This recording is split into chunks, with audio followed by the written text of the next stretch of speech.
안녕하십니까. 신인균의 군사TV 디펜스 브리핑입니다. 제가 코로나19 감염되었고 또 우리 직원들 다 감염되었고 가족들까지 그랬다가 지금 다 낫고 정말 오랜만에 거의 한 달 만에 이 신인균의 군사TV 방송을 재개하게 되어서 기쁩니다. 앞으로 계속 이 전 세계 또 우리 군사 안보 또 북한 문제 전 세계 모든 문제 다 다루어서 여러분들께 알려드리고 또 아주 유명한 군사 무기 체계의 분석 설명 이런 것도 해드릴 테니까 계속 잊지 말고 구독해 주시고 알림, 좋아요까지 해 주십시오. 자, 오늘 첫 번째 소식입니다. 김정은이 공화국의 영웅이라며 극찬했던 장거리 미사일 개발 책임 핵심 간부들이 국가안전보위성 요원들에 의해 무더기로 체포되는 사건이 발생했습니다. 혐의는 남조선 영상물 대량 시청이었습니다. 북한이 8차 노동당 대회를 개회한 지난 1월 5일 국가보위성 특별검열조가 평양과 주요 도시 일대에서 탄도미사일 개발 책임 일꾼 20여 명을 긴급 체포했다고 데일리 NK가 평양 내부 소식통을 인용해 보도했습니다. 국가보위성 특별검열조는 지난해 말 최고인민회의 상임위원회가 만장일치로 통과시킨 새법률 반동사상문화 배격법에 따라 중앙당과 핵심 고위 간부들에 대한 대대적인 검열을 진행 중인데요. 이번 체포 사건 역시 이러한 상황 속에서 벌어졌습니다. 이번에 체포된 인물들은 북한의 핵미사일 관련 연구를 총괄하는 조선노동당 중앙당 제11국 제2연구소장과 박사급 연구사 등 20여 명인데요. 이들은 최근 유행했던 한국 드라마를 대량으로 가지고 있었고 KBS 한민족방송, 자유아시아방송 등을 청취하는 등 남한 문물에 심취해 있었던 것으로 드러났습니다.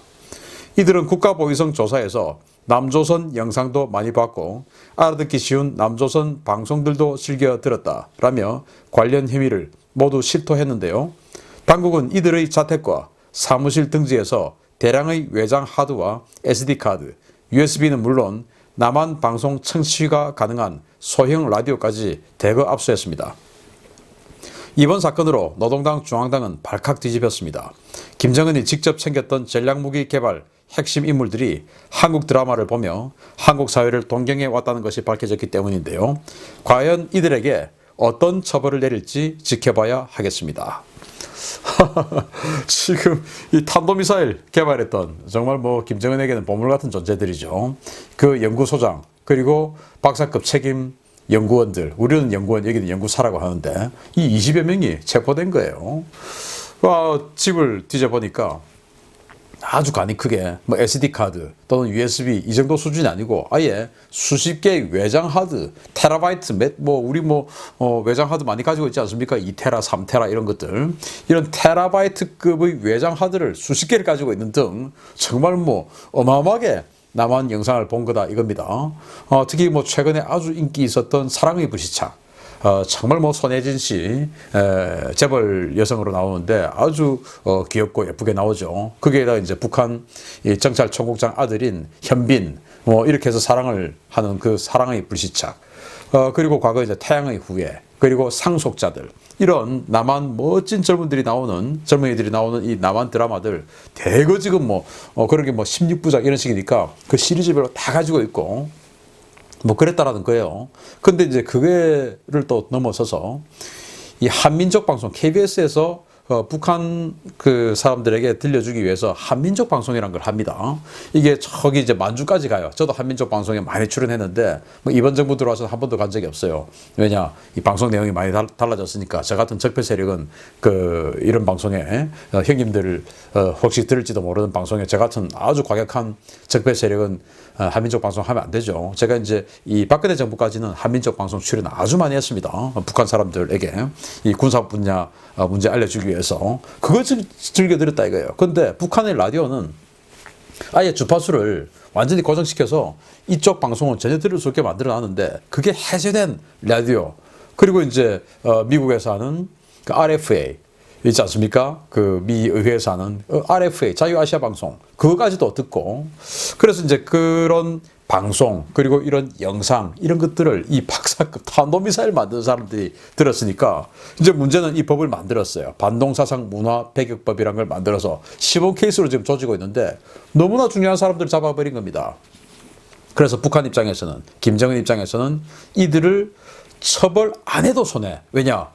기강이 흔들리니까 처벌 안 하면. 근데 또 처벌해도 손해. 왜냐? 탄도미사일 개발하고 앞으로도 할 일이 더 많은데, 탄도미사일 지금 이 ICBM 제대로 된 이 도입 기술 이런 거 안 보여줬고, 우리 모르지 않습니까? 정확하게. 그러니까 앞으로도 탄도미사일 관련해서 할 일이 많은데 이들을 처벌할 수도 없고, 처벌 안 하자니 기강이 흔들리고, 이런 딜레마에 김정은이가 빠졌다. 이 보안성 요원들이 너무 열심히 일을 해버렸습니다. 자, 그런데 이렇게 북한의 최고 엘리트, 박사급 최고 엘리트들인데 이들마저도 그들을 위해서 탄도미사일 만들고 핵 만들고 했던 그 사람들마저도 남한 문물이 너무너무 좋다라는 이런 것이 되기 때문에, 그래서 우리 정부가 북한에 전단지 못 보내고 하는 법을 만든 거 아니냐. 그렇기 때문에 이러한 효과를 알기 때문에 미국, 영국 또 UN 전 세계에서 우리 이 인권적으로 문제 있다. 그 법은 그거 빨리 폐기해라 라고 압박을 넣는 거 아니겠습니까? 빨리 전단지 관련법, 이거 정말 이 국제사회에 대한민국의 위상을 떨어뜨리고 있는 이 법 폐기해야 됩니다. 두 번째 소식입니다. 기존의 미사일 방어 시스템으로는 요격이 어려워 최근 주요 강대국들 사이에서 무적의 무기로 각광을 받고 있는 극초음속 미사일 개발에 북한도 뛰어들었다는 소식입니다. 북한 김정은이 최근 당국에 극초음속 미사일 개발 지시를 내렸으며, 이에 따라 국방과학원 산하에 새로운 연구소가 설립된 것으로 1월 7일 확인됐습니다. 영국의 더 선은 북한 내부 소식통을 인용해서 북한 당국이 미국의 미사일 방어 시스템을 돌파하기 위한 새로운 전략 무기로 마하 5 이상의 순항 속도를 가진 극초음속 무기 개발에 나섰다고 보도했습니다. 이 같은 움직임은 지난해 김정은의 직접 지시에 따른 것으로, 북한의 국방과학연구소 격인 국방과학원에 지난해 초에 극초음속 로켓 연구소가 창설되었으며, 여기에 국방과학원 예산 대부분이 집중되고 있는 것으로 전해졌습니다. 소식통은 당에서는 이제 핵이 완성되었으니 극초음속 로켓 개발에 많은 당 자금을 투입, 훗날을 도모하자는 이야기가 나오고 있다 라고 전했는데요. 이는 북한이 주한미군과 한국의 미사일 방어 시스템을 돌파해서 핵무기를 투사할 수 있는 마법의 검이 될 수 있다고 더 선은 지적했습니다. 북한의 극초음속 미사일 개발 소식을 알려온 이 소식통은 북한이 국방과학원 주도로 선박 탑재용 레이저 무기 개발도 올해부터 시작한다고 알려왔는데요. 최근 팬데믹 사태로 경제가 완전히 주저앉은 북한이 도대체 어디에서 돈이 나서 이런 무기들을 개발하는 것인지 그 배경이 궁금해집니다. 북한이 극초음속 무기를 개발한다는 거예요. 극초음속 무기가 탄도미사일하고 조금 다릅니다. 탄도미사일도 극초음속 무기입니다. 그렇지만 여기서 말하는 극초음속 무기는 저공으로 비행하든지 아니면은 웨이브 글라이딩, 활강을 하면서 이제 아주 점핑을 한다든지 하는 그런 무기들을 이제 이야기를 하거든요. 그래서 탄도미사일의 몸체에다가 또 주둥이를 탄두를 납작하게 만들어서 이제 분리돼서 내려올 때 물수제비 뜨듯이 이렇게 웨이브 글라이딩 하는 이제 이런 식으로 날아가게끔 만들어서 요격을 할 수 없는 그런 미사일을 만드는 게 극초음속 무기고, 중국이 이제 뚱펑 17이나 이제 이런 걸 그렇게 만들었지 않습니까? 그래서 북한도 그런 거 만들겠다라는 것인데, 저는 여기에서 조금 의문을 가지는 것이, 이 극초음속 무기, 물론 북한 탄도미사일 만들었으니까 그런 거는 북한이 할 수 있겠죠. 그런데 마지막에 이제 이 탄도 부분이 또 비행을 하고 하는 데 있어서 램젯 엔진, 스크램젯 엔진 이런 게 필요해요. 그런데 북한은 그동안 탄도미사일에 집중해 왔기 때문에 제가 알기로는 램젯이나 스크램젯 같은 이런 분야는 아주 취약하다 이겁니다.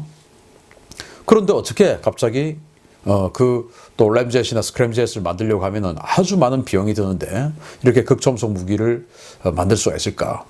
그런데 이제 우리나라 한국 같은 경우도 램젯 엔진, 스크램젯 엔진 이미 개발 다 들어갔고 우리도 지금 극초음속 무기 만들고 있어요. 그런데 저는 여기에서 지금 우리 카이스트나 ADD의 이 자료들이 북한에 너무나 많이 해킹됐다라는 지금 국정감사 자료들 나오고 있지 않습니까? 또 일부 분들이 의심을 하듯이 USB에 담아가지고 줬을 수도 있다 이런 의심도 하고 수도 있는데, 아무튼 예를 들어서 익스칸데르형 미사일이다 하는 거, 그거 우리 현무투하고 똑같이 생겼죠. 또 뭐 북한판 에이테킴스다. 그거 우리 KT즘하고 똑같이 생겼죠. 그래서 북한이 작년에 보여줬던 그 수많은 미사일들, 신형 무기들, 우리 한국제 무기, 현무2, 그리고 한국의 KT즘 이런 거하고 똑같이 생기고 메커니즘도 똑같더라 이겁니다. 그래서 저는 이게 그 미국의 에이테킴스를 북한이 어떻게 해킹해서 뺏겨갔다? 그것보다는 한국의 현무2를 또는 KT즘을 뺏겨갔다. 이게 더 가능성 높지 않습니까? 러시아의 이스칸데르를 북한이 뺏겨갔다. 어떻게 해킹해가지고 그것보다는 한국의 현무2를 해킹해서 뺏겨갔다. 또는 자료를 어떻게 USB 받아서 했다. 이게 더 가능성이 있지 않겠습니까? 그런 점에서 보면 지금까지 램젯이나 스크램젯에 완전히 뒤떨어져 있는 북한이 이 극초음속을 한다고 하는 것은 한국이 지금 개발 다 돼 가니까 그것도 해킹을 하든지 받으면 되든지 이런 자신감이 있는 건 아니냐라는 그런 생각이 좀 들어요. 그렇게 하면 연구개발비도 안 들고 아주 좋죠. 자, 그런데 이 극초음속 무기는 그런 식으로 활공을 하기 때문에 여격이 안 됩니다. 미국이 지금 동북아 전구 MD 시스템을 만들었죠. 사드, 패트리어트, 이지스 모든 것들을 이제 융합해서 하나의 유기체로 만들어서 동북아 MD 네트워크를 만들어서 탄도미사일을 여격하는 이런 시스템을 만들었는데 이걸 뚫기 위해서 또 이런 극초음속 무기 저는 한국 거 지금 뺏겨갈 가능성이 아주 높다고 보는데 정말 우리 ADD, 카이스트 정신 똑바로 차려야 됩니다. 자기가 이 ADD나 카이스트를 나와서 어디 취직하려고 USB에 자료 담아 나오고 이런 짓 하면 안 됩니다. 그런 사람들 정말 다 잡아가지고 간접행위로 어마어마한 형을 살게끔 만들어야 되는데 이런 이 국내 공안, 대공 이런 거 지금 다 그냥 손발 다 잘라버리니까 할 수가 없는 것이죠. 정말 정신 똑바로 차리고 경찰청, 국정원, 기무사 들여다봐야 됩니다. 이런 우리에게 돌아오는 칼날로 돌아오지 않게 해주십시오. 걱정됩니다. 그리고 북한이 지금 함정 탑재용 레이저 무기 만든다고 하는데 그거 우리 대한미사일을 여격하는 여격 무기거든요.